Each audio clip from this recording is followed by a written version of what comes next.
Entonces persuadieron a la multitud y habiendo apedreado a Pablo, lo arrastraron fuera de la ciudad, pensando que estaba muerto. ¿Te gustaría conocer cómo termina el primer viaje misionero? ¿Cuáles fueron los frutos y también cuáles fueron las dificultades? Bueno, quédate con nosotros y estudiemos juntos Hechos, capítulo 14. Nuevamente, bienvenidos amigos, amigas, a Momentos de Esperanza, que el Señor pueda hablarte a través de su palabra, que te pueda dar fortaleza. Si de todo corazón lo buscas, si de todo corazón tratas de escuchar su voz a través de su palabra, Él te va a dar su bendición, Él te va a fortalecer y te va a dar la guía y la sabiduría necesaria para las decisiones de la vida. Así que, bien, pues vamos a estudiar el capítulo de hoy. Capítulo de hoy muy interesante, como decíamos, el capítulo de ayer se comenzó el primer viaje misionero, la primera encomienda de ir más allá del territorio, ir a otros lugares, y los que fueron comisionados y los que fueron puestos por Dios fue Bernabé y Pablo. Y por supuesto recordemos que Juan se les pegó, se fue con ellos, les estuvo ayudando.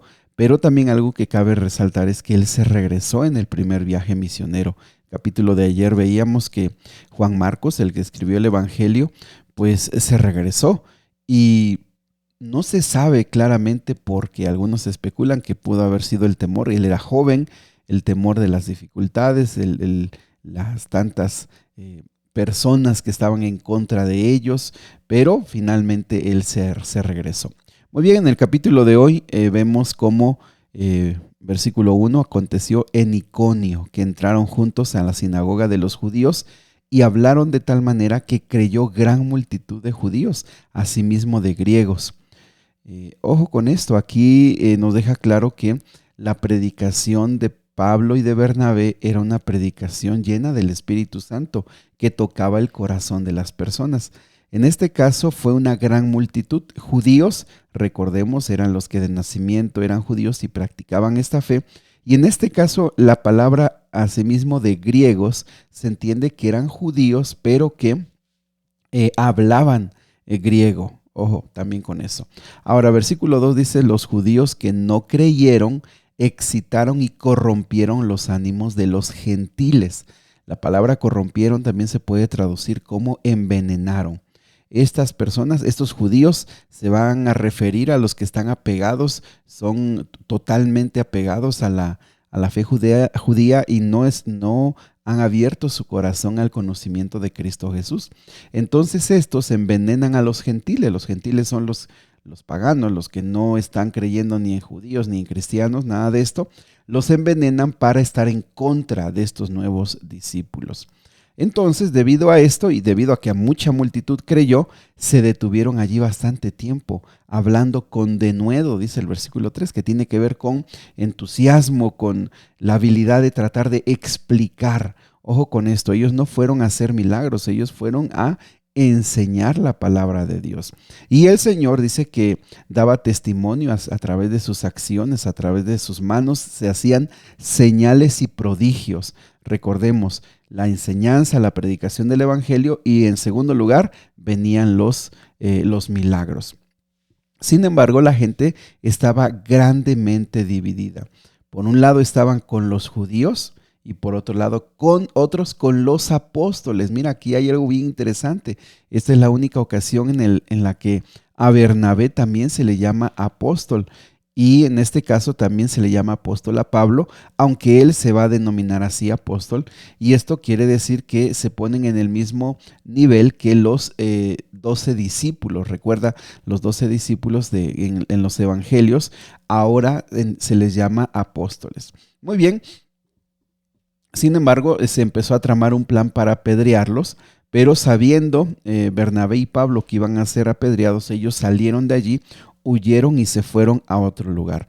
Bien importante, mis amigos, como les hemos dicho, la palabra de Dios no nos llama a auto hacernos mártires. Al contrario, en este caso ellos entienden que no es el momento de sufrir por Cristo y ellos se van.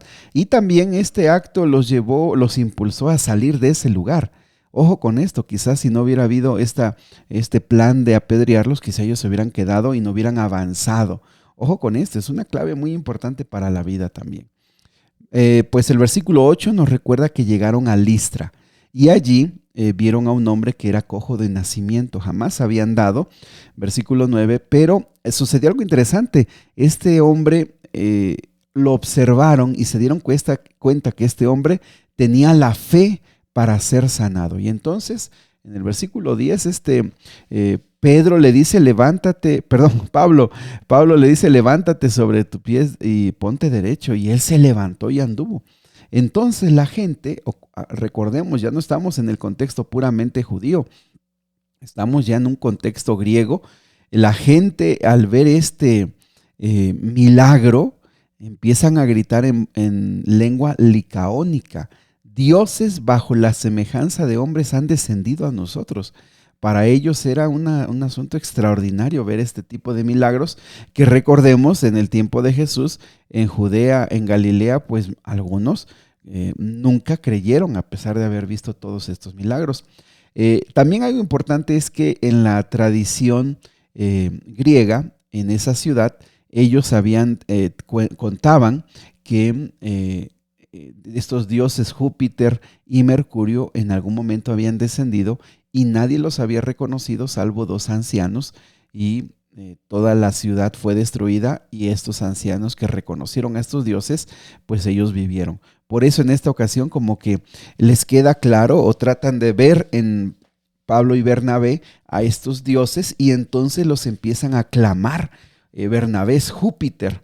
Aquí se entiende que Bernabé tenía como una apariencia más de autoridad, como una apariencia de liderazgo más fuerte, porque Júpiter es mayor que Mercurio.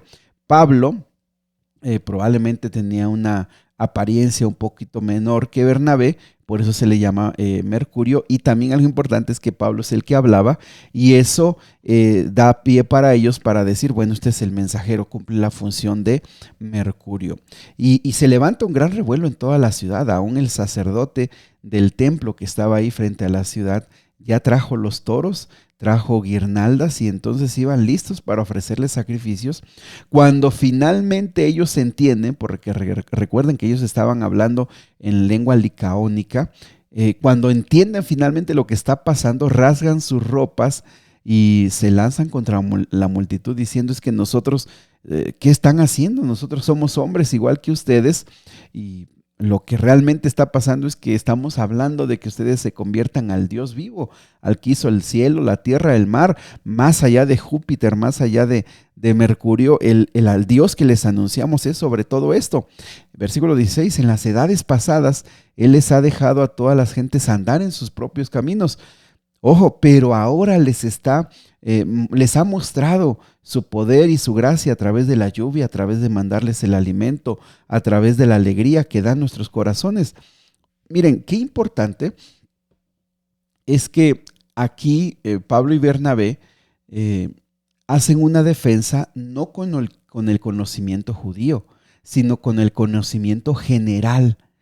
Ojo, miren qué diferencia hay, porque aquí les dice: miren el cielo, la tierra, miren cómo Dios actúa en las lluvias, cómo actúa en los alimentos, cómo actúa dándonos el sustento y alegría en nuestros corazones. Eso es para un conocimiento general de Dios. ¿Por qué? Porque la gente que estaba escuchando no tenía el contexto judío y no conocía, por supuesto, la historia de Abraham, de David y todo eso. Por eso les hablan de esta forma.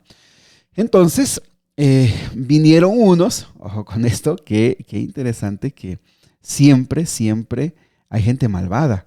Y dice el versículo 19 que vinieron unos de Antioquía y de Iconio, esas dos ciudades donde ellos ya habían predicado, y vinieron y entonces persuadieron a la multitud, fíjense, de haber querido honrarlos como dioses, envenenados por judíos de Antioquía y de Iconio. Ojo, son dos ciudades a las que ya habían pasado predicando Pablo y Bernabé y que ya habían tenido conflictos allá con estas personas.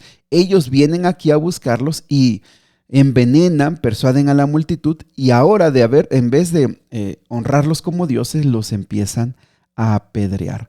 Pablo fue el más lastimado porque lo apedrean y lo lastiman tanto que lo sacan de la ciudad pensando que él ya estaba muerto. Imagínense cómo fue esa acción. Sin embargo, dice el versículo 20 que él estaba rodeado de los discípulos. Se levantó, entró a la ciudad y al día siguiente fueron a Derbe, otro lugar. Y allí anunciaron y vieron muchos discípulos y confirman. Ojo con eso también. Dice que después de anunciar el evangelio en aquella ciudad, en Derbe, y hacer muchos discípulos, es ahí donde termina el viaje misionero y regresan y pasan por Listra, por Iconio y Antioquía. Ojo, llegaron a Derbe, predicaron, hubo también resultados, pero ellos van a regresar, pasando por las ciudades donde ya hubo resultados. Y versículo 22, confirman los ánimos de los discípulos. Los animan y les dicen: ya ustedes ya creyeron, manténganse en la fe, no se desanimen. No sabemos qué tantas instrucciones les dieron. Y también les exhortaban a que permaneciesen en la fe. Ojo con esto. Les animaban. Ellos eran cristianos nuevos. Ellos eran cristianos que apenas estaban conociendo qué significa Cristo Jesús, qué significa la salvación. Y también, vean, y creo que este mensaje es para todos nosotros, es necesario que a través de muchas tribulaciones entremos en el reino de Dios. Es necesario que a través de muchas tribulaciones entremos en el reino de Dios. Y también algo bien interesante es que dice el versículo 23, y constituyeron ancianos en cada iglesia, y habiendo orado con ayunos, les encomendaron al Señor en quien habían creído. Mis amigos, la iglesia es de Dios, y Dios les guió para poner líderes ancianos nuevos que apenas también estaban conociendo. Dios guió para saber quiénes deberían ser y los pusieron a ellos en las manos de Dios. La gente no venía a Bernabé y a Pablo, la gente venía a Cristo, la gente venía a Dios. Dice que regresaron, pasaron por algunas otras ciudades y finalmente llegaron a Antioquía, donde la iglesia, que estaba ya muchos grupos, se reunían y escuchaban el mensaje, y allí se quedaron mucho tiempo para descansar, pero también para prepararse para el próximo viaje misionero. ¿No te parece que estos mensajes, mis amigos, nos motivan para vivir una vida en completa misión, en completa entrega a nuestro Dios? No sé si nos damos cuenta cómo esos hombres vivieron completamente para el Señor. Por supuesto, el plan para ellos era predicar de ciudad en ciudad. Pero también nosotros tenemos un plan de parte de Dios. También nosotros, donde trabajamos, donde vivimos, con nuestra familia, donde estemos, por más difícil que sea, si nos hemos entregado a Cristo Jesús, tenemos una misión. Tenemos algo que hacer de parte del Señor. Por eso, mis amigos, es tan sin sentido cuando nos preocupamos tanto por el trabajo, por las enfermedades y los problemas de la vida. Si tan solo volviéramos a Cristo de todo corazón, con todo nuestro ser, y le pedimos que Él nos use, mis amigos, todo lo demás viene por añadidura. Querido Padre Celestial, despierta en nosotros tu Espíritu Santo, despierta en nosotros, pon en nosotros tu Espíritu Santo y despierta en nosotros la necesidad de tenerte en nuestra vida. Limpia nuestro corazón, limpia nuestra mente, arranca los resentimientos, quita de nuestro corazón los malos hábitos y úsanos, Señor, de acuerdo a tu voluntad. Queremos servirte de todo corazón y queremos vivir estas experiencias de fe en las que tú vas a nuestro lado. Te lo pedimos, Señor, en el nombre de Jesús. Amén.